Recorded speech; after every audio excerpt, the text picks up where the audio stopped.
We're going to start Kuf Beis Amud Beis 102b. We're going to start from Amar Abid Amar Rav. That is about 14 lines from the top. Okay. Thank Hashem that we're able to learn every day. Because of our learning, we should have the Beis Hamikdash immediately. Next week, maybe before Mincha, we'll try to catch up a little bit. Maybe we'll do, what time is Mincha now? Is it around 8 o'clock? What is it by you? Mincha's at 7. Oh, so when's Ma'ariv by you? Oh, so you have an early. Maybe like 40 minutes or something before Mincha, we'll try to catch up. So we'll do that. Okay. We'll check the time, we'll see. Okay. Amar Rav Yudah Amar Rav. Sandal hatofer pishtan ein cholzim by a sandal that two pshatim in Rashi. Either it has a type of linen lining, or it has a linen strap.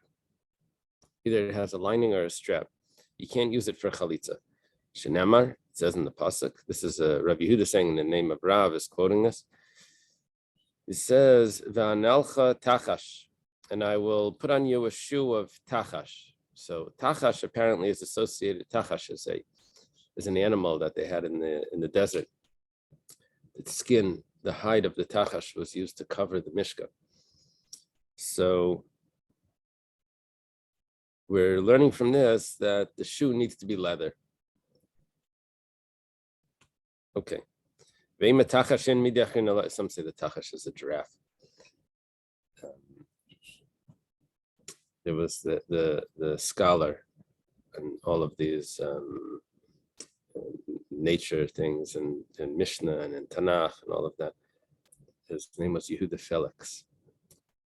When you look in any of the commentaries, whenever there's a type of tree or grass or something, or an animal, they'll always quote his things. Okay. So I think he says that it may be a giraffe because it has the description that the Gemara Shabbos talks about when it describes the tachash for the Mishkan. It has a horn and its skin is multicolored and has all of the okay. The Gemara now asks, so that if that's the case, maybe it needs to be specifically tachash. You're making it look like it could be leather because the tachash is an animal. Something that's a whale, actually. But really, maybe it means specifically a tachash. The Gemara says, nal riba. It says, shalaf nalai or something. So we learn that it could be other things as well. It's including other things. Because from it says nal. Inal nal riba, afilu kol milinami. So then why does it have to be specifically leather? Maybe it's including everything, and it could be even cloth. King tachash maya hanile. So then what do you do with tachash? So we're including some things and we're excluding some things, and it leaves us with that it needs to be leather. Boy, minei Rav Elazar. Rav Elazar asked from Rav. Who's Rav Elazar? It sounds like Rav Elazar ben Pedas, that was a Talmud of Rabbi Yochanan. Apparently, he was in Bavel beforehand, and he learned by Rav as well. Very common for Rav Elazar and Rabbi Yochanan to be together. Here we have Rav Elazar asking Rav, "Hu shalar utrisiyosav shalsar mahu." Let's say the shoe was actually made out of leather, but the straps are made out of hair from a goat. What is that? What is cashmere? Is that from a goat? Is it from another animal, not from a sheep?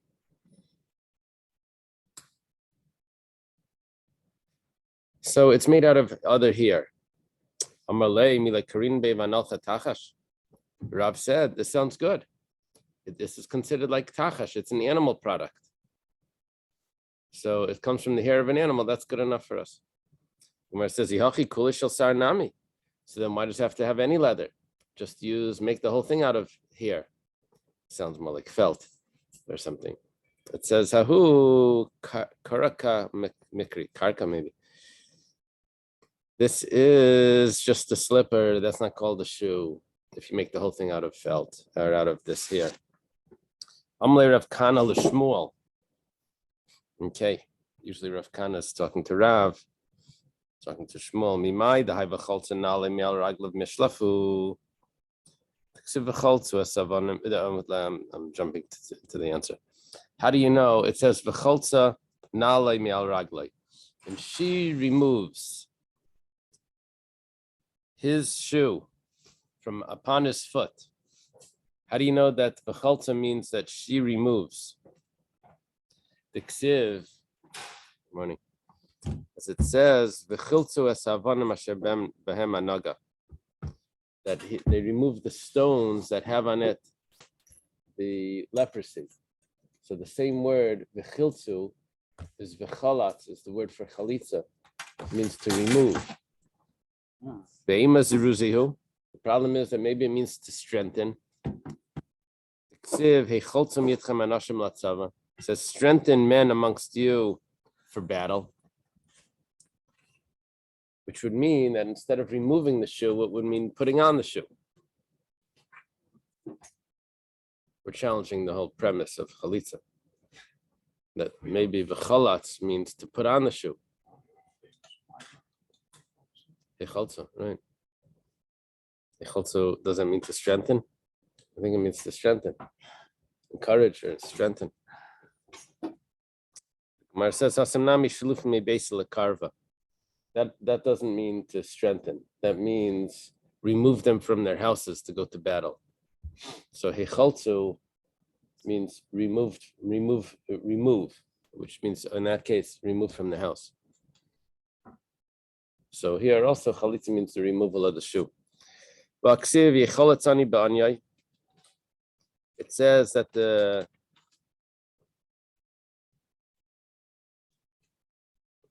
poor person will be removed in his poverty. Not removed, the opposite. It means he'll be strengthened. He's going to give him strength.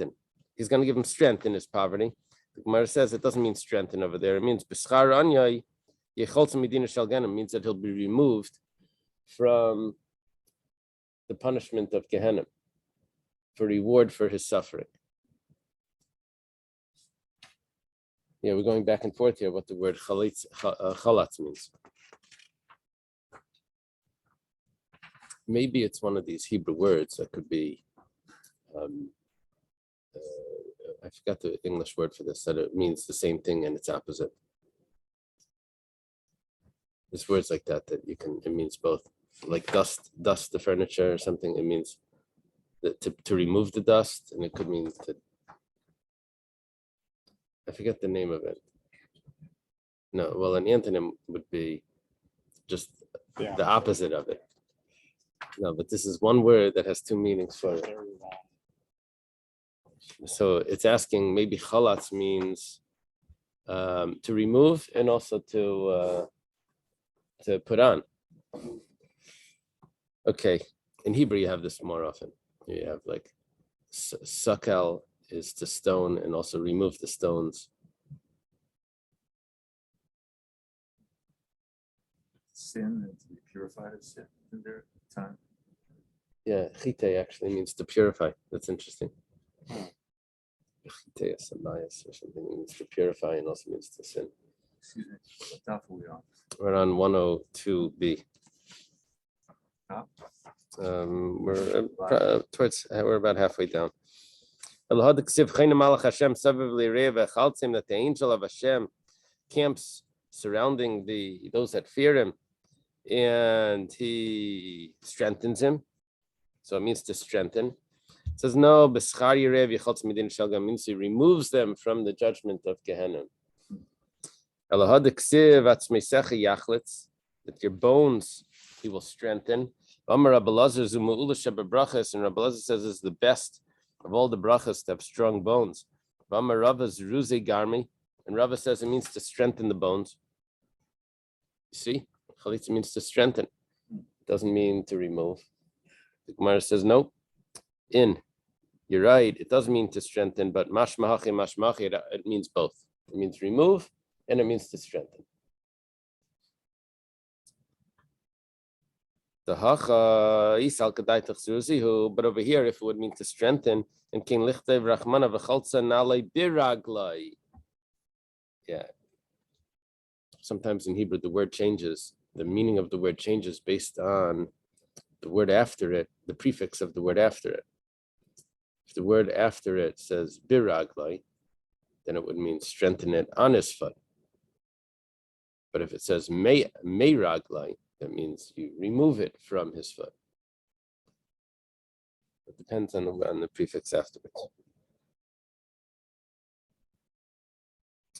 The word bashal in Hebrew means to ask, but it also means to borrow.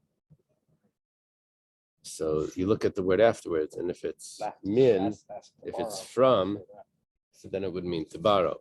And if it's just shal without a min, then it just means to ask. That's not a perfect. If you borrow from, you can ask of. Yeah. It's not perfect, but anyway, that's the idea. The idea is that sometimes you can look at the word afterwards and figure out what the meaning is, especially if there's multiple meanings. So Ikasarachmana biraglai, the Gemara says, no, 1 second. If it would say biraglai, havamina biraglai and b'shaikilai, kasarachana me'al raglai, dafila b'shaikai. It says me'al, from on the foot, which means that it could even go up higher than the foot. It could be from the shaik, which is, what is that, the calf, right? What's the lower leg called? Calf? Mm-hmm. That's a baby cow. Spell the same way. Spell the same way. Yeah. Same word. I have a cow on my leg. Okay. Lichte Rachmana b'me'al raglai. My me'al raglai shmamina mishlafu. Then it should have said b'me'al raglai.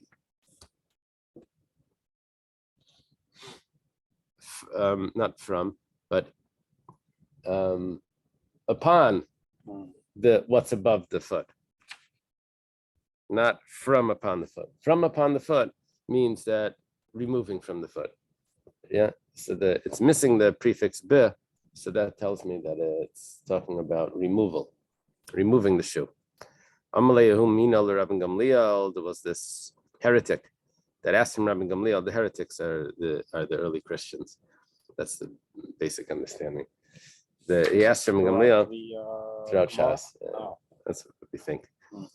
What about the Samaritans? I think over there it would say kuti. Oh. Yeah. Min, it's usually the early Christian. This is a classic Christian claim. Oh. This is the nation that the master has removed himself from them.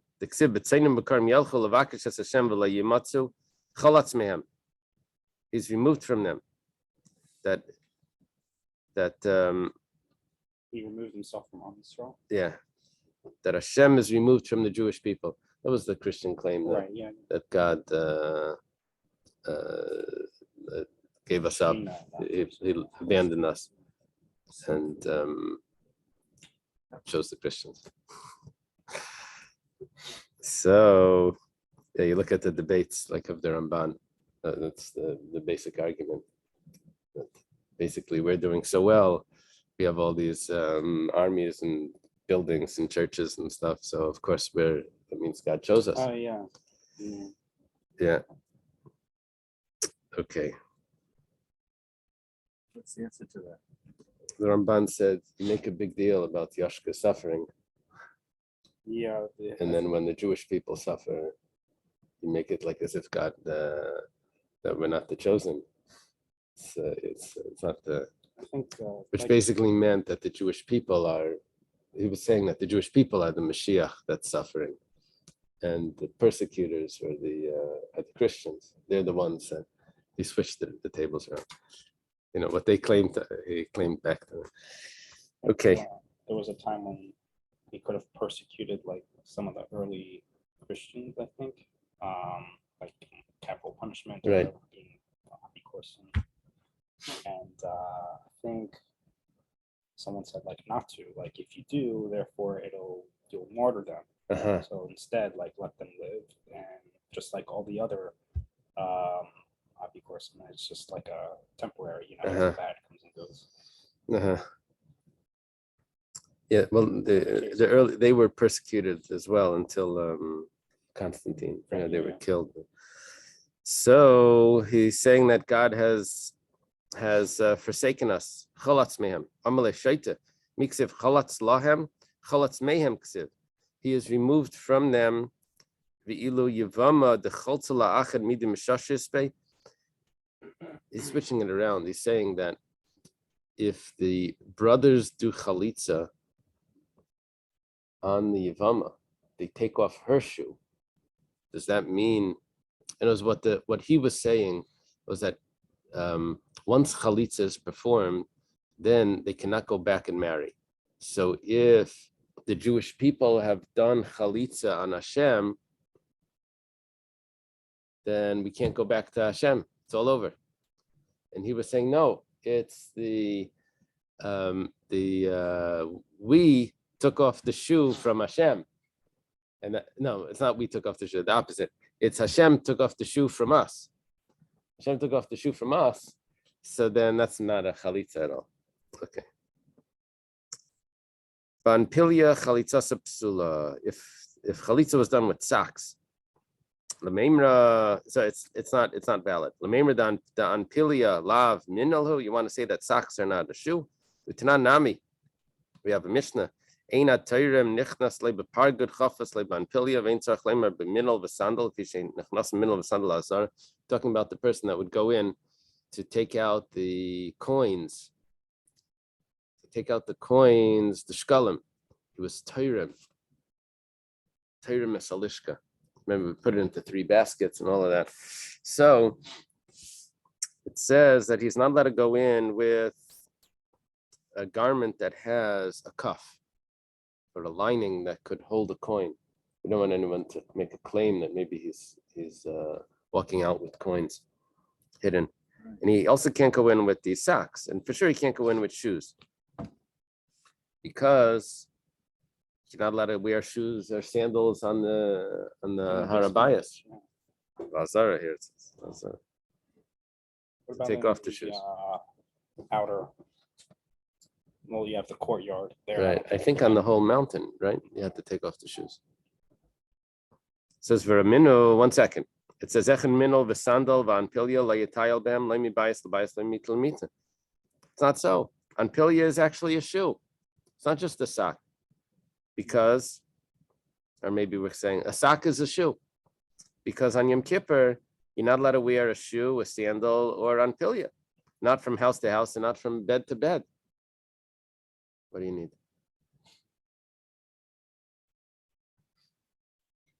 You need a dictionary? No. I took a photo of somebody's idea of what this looks like. Oh.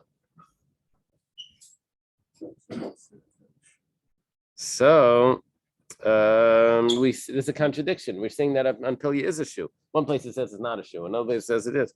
Amar Abaya answers this bekasisi mishum tainat. On Yom Kippur, it had a cushion in it, little pieces of cloth, and it's pleasurable to use. And on Yom Kippur, you're not supposed to have that sort of pleasure. So it's really a sock. It's not a shoe, or a slipper. It's not a shoe. Somebody's idea of what this is. Oh, that's the cover With that, of the corn. Is that what it is? That's a more elaborate. Uh-huh. It's a high-end. that looks like a thong, like a flip phone. Yeah. I wear that every day, right? Shower. Just a place for the thumb. One, is that what it has? How's it tied on? It's tied on between the toes or just It looks like it's just tied over the ankle. Oh, yeah.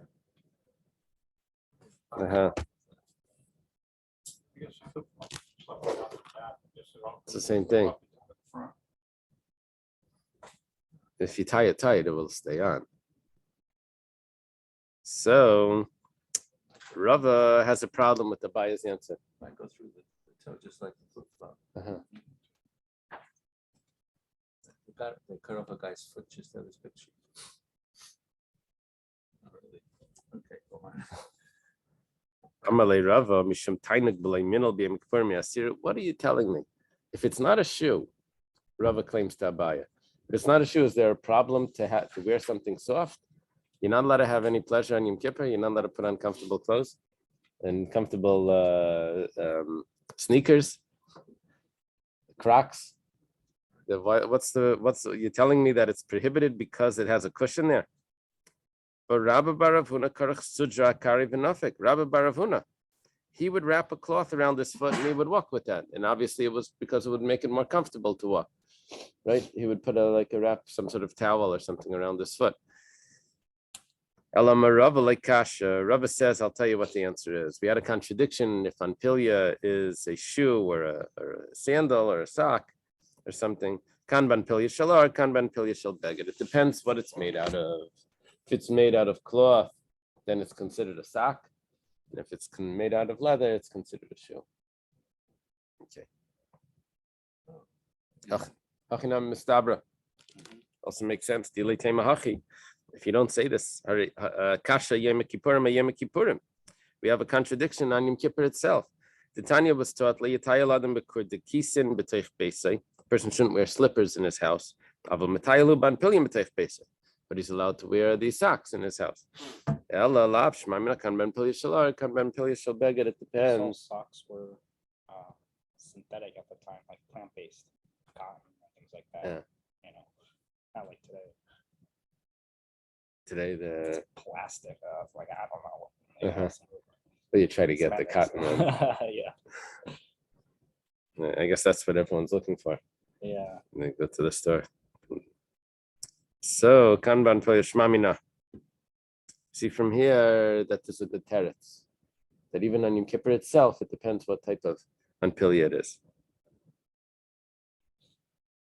Okay, Tanya Kavasei Rava. We have a brisa that supports Rava.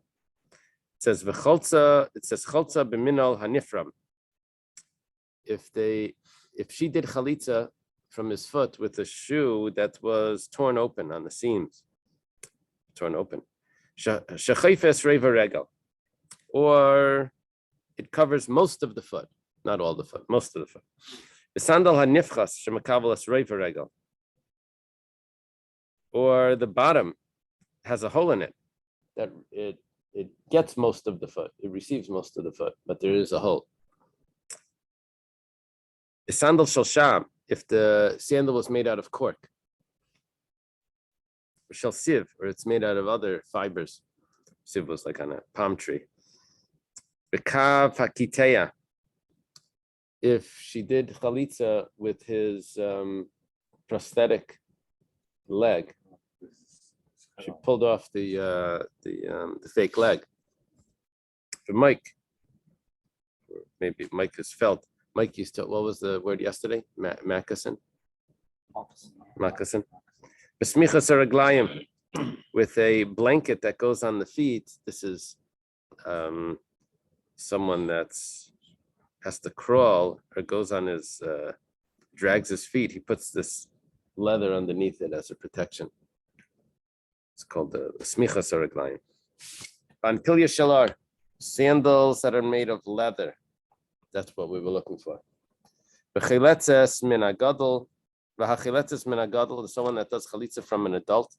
That means that the brother that she's doing chalitza on, she's taking off his shoe, is an adult, is over 13. Whether he's standing, sitting, or leaning, v'chiletzes min asuma, or maybe if he's blind. All of these cases is kosher. So you see, on pilya shalar is good. It's made out of leather. It's good. This leather sock. Sock is the English word. SOCKS. Okay. Aval b'minal anifra m'shein chayfes reva regel. But if it's a shoe that's open that does not cover most of the foot, b'sandal anifchas, or there's a hole in the bottom of the sandal. Shein makabel reva regel, that doesn't receive most of the foot. B'smichas hayadayim, and it's not a support, a blanket for the feet, it's for the arms. This person is crawling on the floor, and he uses something on his arms, kind of his elbows or something. Uban pilya shel beged, and if it's the sock that's made out of cloth,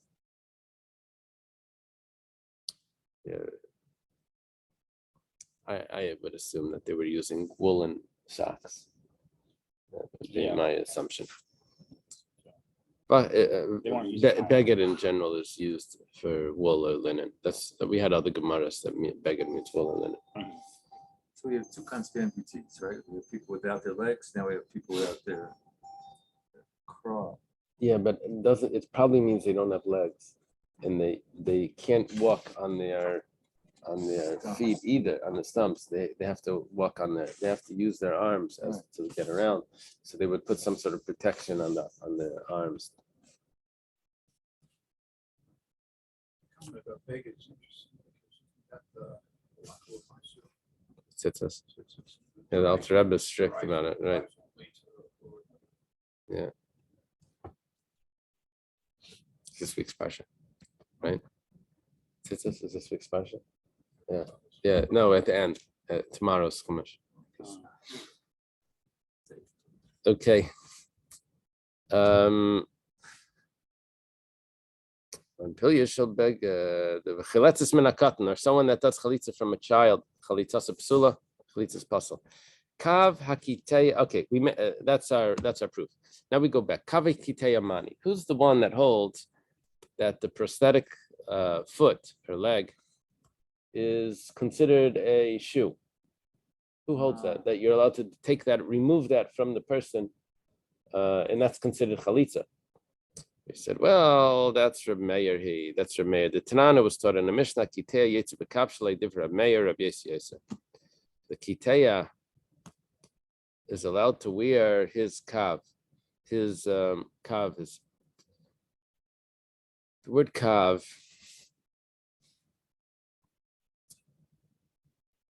I think it's usually a measurement, but here I think it just means like a block of wood or something that was used as his, but it probably had straps on it that would hold it on.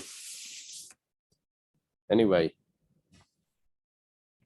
who holds that this is considered a shoe, even though it's not leather? We say that's Reb Meir.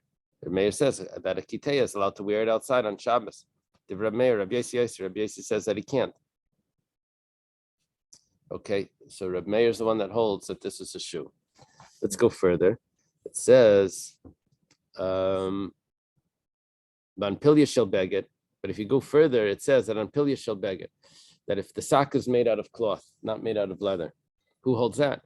Well, according to Reb Meir, it doesn't need to be leather to be a shoe. Could be a shoe made out of other materials as well. So asan l'Rabbanan, that must be the opinion of the Rabbanan. So we have half of this brisa is Reb Meir, half of the brisa is the Rabbanan. He said, Amar Abai, me the Sefer Rabbanan, Reisha Nami Rabbanan. Can't be. Must be that the first is also the Rabbanan's opinion. We can't have a brisa that's half and half without giving us names. Reisha b'mechupa ba'ar. Baya says we're talking about that. It's covered with leather.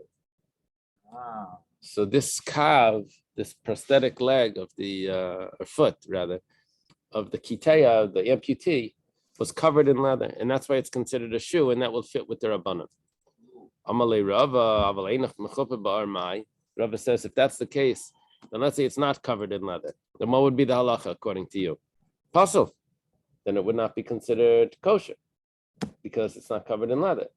You're telling me the whole reason why it's kosher is because it's covered in leather. If it's not, then it's pasul. If that's the case, then why does the seifa, the end of the brisa, give me the contrast? The things that are kosher were in the reisha. The things that are pasul are in the seifa. What's the case for the sock? It says that what is the case for something pasul? We said that that's the sock. Why don't we just divide it up and say Avalein mechupa are puzzle. You could tell me, you know what would not be kosher? Right. Would be if it's not covered in leather. And you didn't say that. So probably because it's going to be kosher even if it's not covered in leather. Elama Rava, rather Rava says, Midaresha Reb Meir, the beginning of the Bryce has to be Reb Meir because he holds that even if it's not leather, it's still considered a shoe. Seifanami Reb Meir, and the end is also it has to be Reb Meir.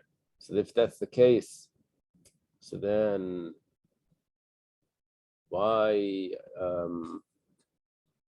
was a sock that's made out of cloth? Why was that possible? Hi Megan, v'hai Megan, because it doesn't protect his foot.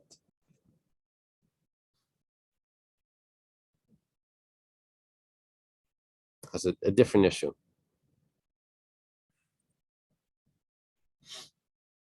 So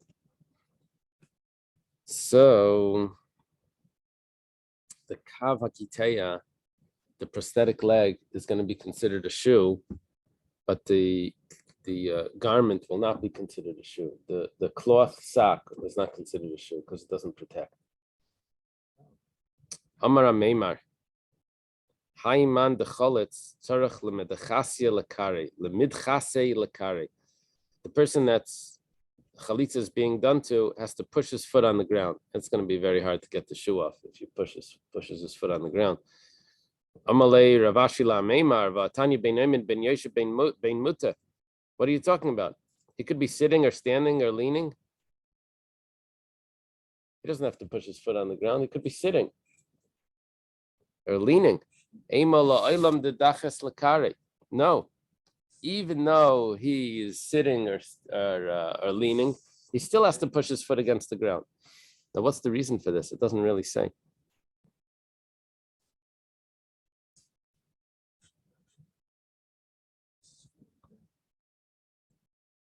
Any comments in your Gemaras why he has to push his foot on the ground?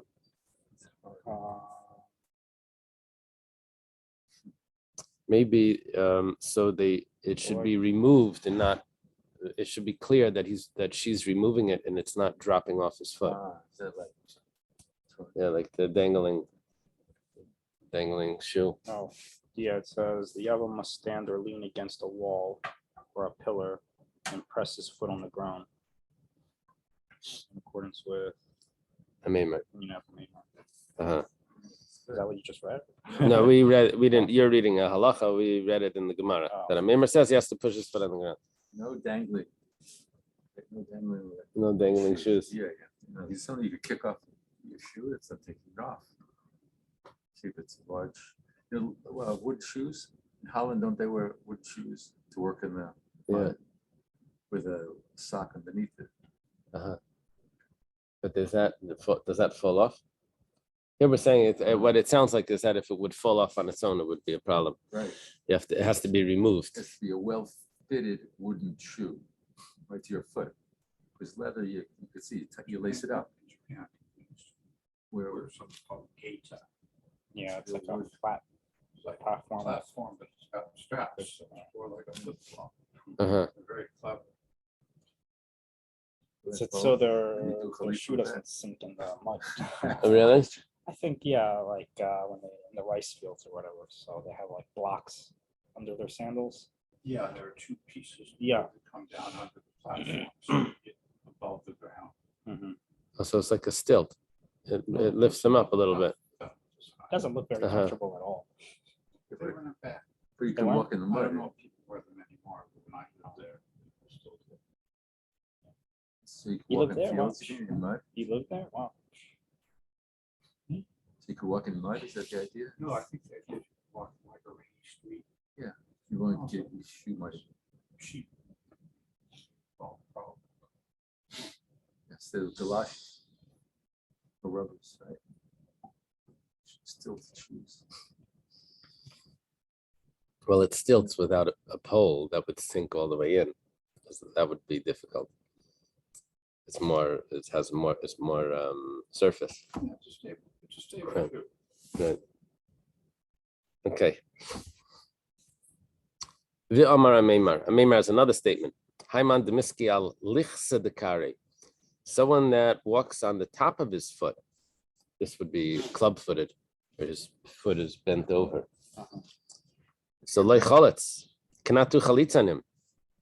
Ravashi la meimar, Ravashi is tameimar. What are you saying? Vatanya smuchas araglayim.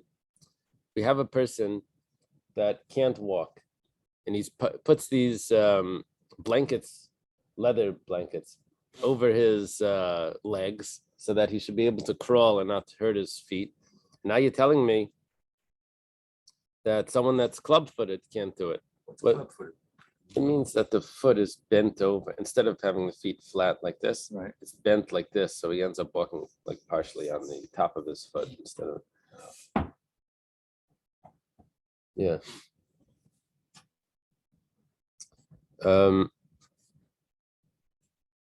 The Gemara says, "Loi, do you have leilacher v'chalatz?" Those blankets were not being worn by the person that couldn't walk; they were being worn by someone else, and we're saying that those are considered shoes. Ravashi says, Amimar is saying these statements that I don't know if there's a tradition or it's logical. I'm like what's the source for this? I'm not sure. Ravashi says, according to you, Lav bar uva chaletz, Lav bar kifuf chaletz. These two people, I don't remember what their thing was, but they apparently they said something to Ravashi, and their feet turned into they became club-footed. They insulted Ravashi somehow, or they made him feel bad. It was in Mayit Katan. I don't remember the Gemara.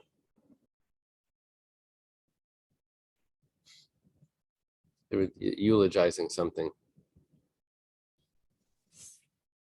Okay. I seem to remember it was on the bottom of the page. Okay. Minakuva Lamata from the, what do we say? Akuva was the knee. Does it say the knee or does Akuva mean the ankle? It says knee down. Knee. From the knee down. Yeah. Wow. So from the knee down was kosher. We're talking about an amputee from, that's at least how Rashi likes. Really? When they talk about other mitzvahs, they go in such detail, like you have to fill it on your arm, but this guy's arm is twisted, a club arm. This seems to be, Yeah, this is very much. what's the not a foot fetish, but is it so an important thing? That the shape of the foot, the kind of the foot, all this detail. We have that with other mitzvahs like this. Surgical. Sometimes. Yeah. With the tefillin on the arm, we do have that, actually. And that's about it. That's the only I can think of.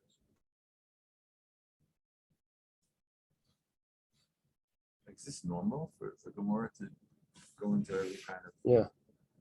Yeah. Okay. So the anthropology of a civilization. I'm thinking when they do Inca ruins, they dig up these skeletons that were in pots.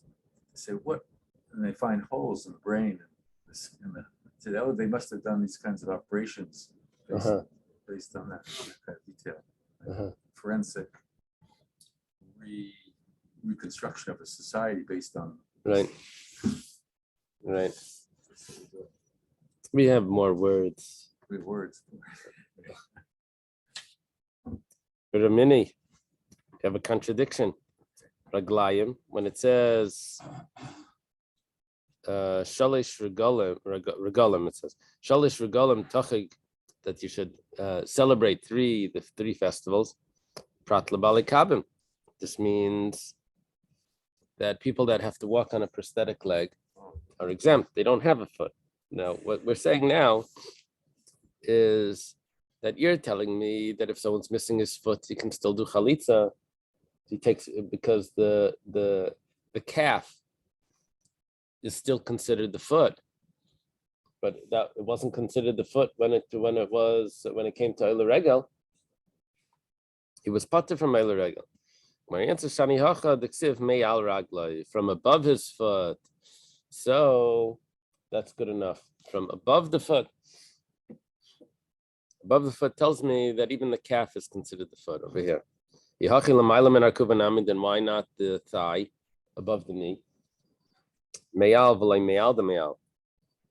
We didn't say above. We just said above. Amar Rav Papa.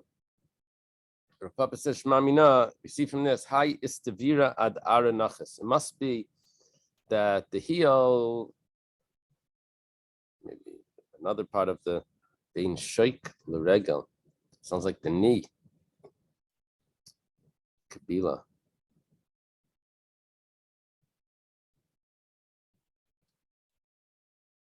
It must mean the bones that go from the knee.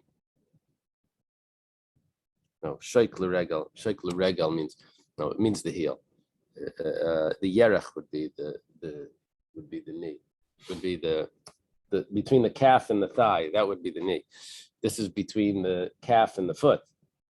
Is the heel or the ankle. That goes all the way down to the ground. Why?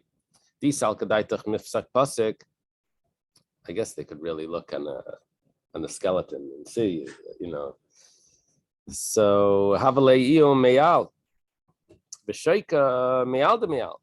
Then it would be a bone on top of the bone. It must be that's considered one bone that goes all the way down. No, even if there is separate bones there. But because it's directly above, it's considered above. But above the knee, or there you already have a bend. So that's not considered on the foot. That's not considered above the foot. It's only considered above the above. In our kuva lamaila. But if it's an amputee from above the knee, so it says Masir Rav Kana. Kana has a question. The shilyasa hayetis min ragla. The shilya. What is this talking about? The fetus that comes out between her legs. This is in the Teichacha where it says that the mother won't have compassion on her children and she'll take their food and she'll eat them or something. But and one of the statements there is and on the fetus, the birth that comes from between her legs. Well, over here there's an expression of legs, and obviously it doesn't mean the ragla means feet actually. But it doesn't mean her feet, it means from her thighs. The birth would come from between her thighs. So we see that the thighs are also called the feet. We're asking, why are we not allowing chalitza to be performed on an amputee from above the knee? Because we say that's not considered the regel. We have a pasuk that it is considered the regel. Amar Abaya,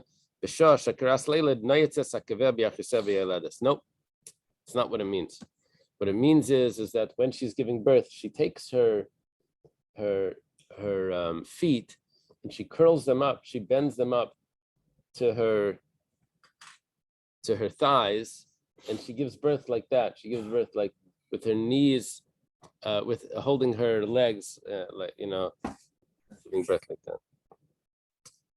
Tashima. So in other words, the birth comes out from between her feet, literally feet, like toes, feet, like because the feet are drawn back. Tashima layasa raglav layasa sefame. This is about Mephibosheth. This is, I think, after Shaul passed away, and it says that he didn't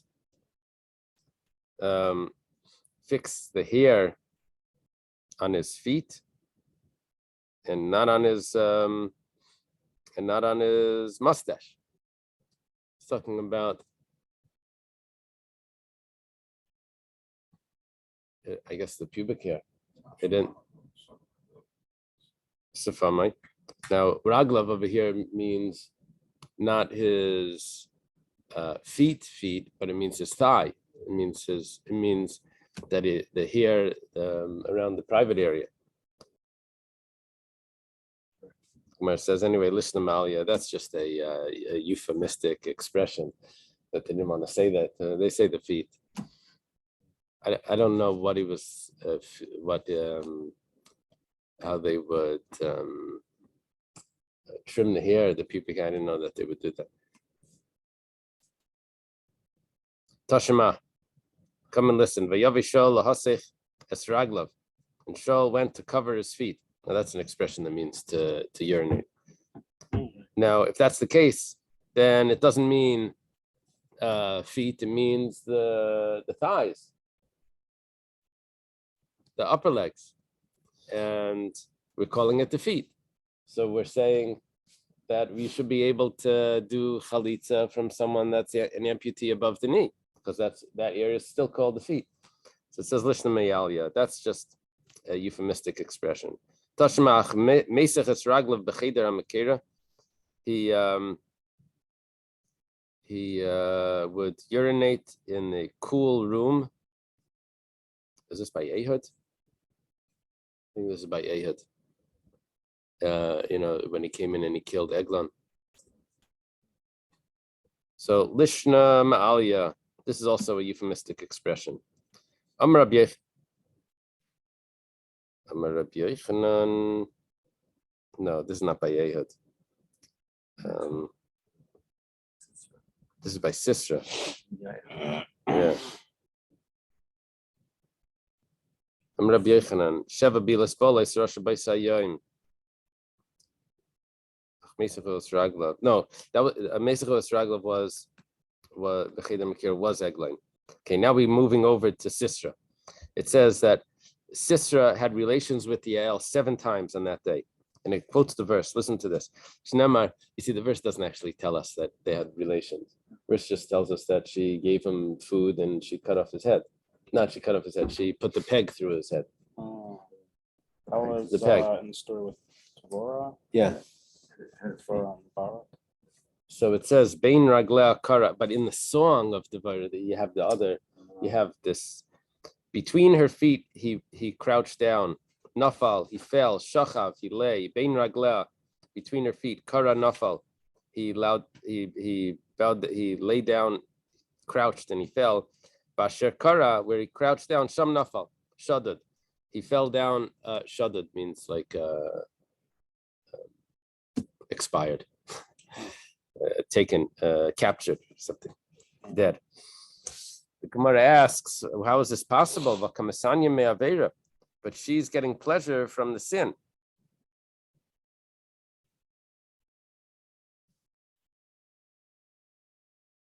Is the Gemara asking that she shouldn't have done this?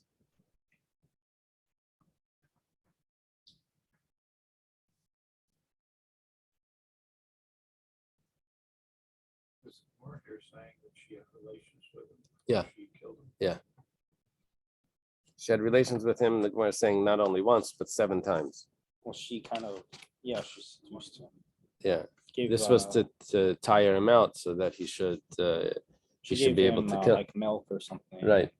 Pretty much put him. Yeah. The combination of everything. So Amar Rabbi Yochanan Mishum Rav Shimon Yechai Kol Teivasan Shel Rishayim Ra Hi Eitzel Tzadikim. Anything good that you get from the wicked is actually bad. The tzaddikim consider it bad. So she did not enjoy this relations. Be careful, Hashem tells Lavan. Don't speak to Yaakov from good or to bad. I understand you shouldn't speak bad. You shouldn't oppress. You shouldn't taunt Yaakov. But why can't he say something good? Lavan's going to think it's good, but anything good for the wicked is really bad for the tzaddik. We understand what was going on over there, that he shouldn't speak to Yaakov, good or bad, because when he tells him something good, he may say the name of an idol. It sounds like maybe I'll say like blessed whatever idol. Elahacha Myra Ika, what bad is there? Well, the Kashadi Bazum, we're asking about the relations. It says the Kashadi Bazuma, because he threw into her his Zuma, means poison. It means the seed that goes in. You hear this? The Nachash had relations with Chava. Hitel Bazuama, it put into Chava a poison. Yisrael Shamdo Har Sinai Paska Zumasan. The Jewish people that stood at Har Sinai, the poison went away. The poison didn't go away. And so that's why Yael did not appreciate these relations. Okay, let's leave it over here. Wow. Sign the type. Okay, well, good Shabbos, everyone. Shabbos.